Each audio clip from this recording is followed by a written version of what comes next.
সংস্থাকে তার কোম্পানি থেকে 80 কোটি টাকা আমাদের এই সংস্থাকে তিনি বাবরি মসজিদ এবং আমার ট্রাস্টিকে সহযোগিতা করবে। ইনশাআল্লাহ টাকার কোনো অভাব হবে না। রাজ্য সরকারের কোনো টাকার দরকার নেই। রাজ্য সরকারের টাকায় আমি মসজিদ করব না, তাতে মসজিদের পবিত্রতা নষ্ট হবে।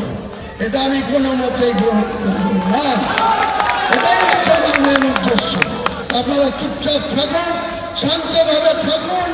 যারা বাইরে থেকে এসছেন তারা আমাদের ভলেন্টিয়ারদের সাথে যোগাযোগ রাখবেন।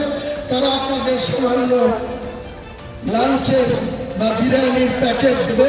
লোকাল ভাইদের অনুরোধ করে বলবো, এত লোককে আমি আপনাদের কোনো আতিথেয়তা আপ্যায়ন করতে পারবো না, আমাকে ক্ষমা করবেন। পরে একদিন খাওয়া দাওয়ার প্রতিযোগিতা হবে।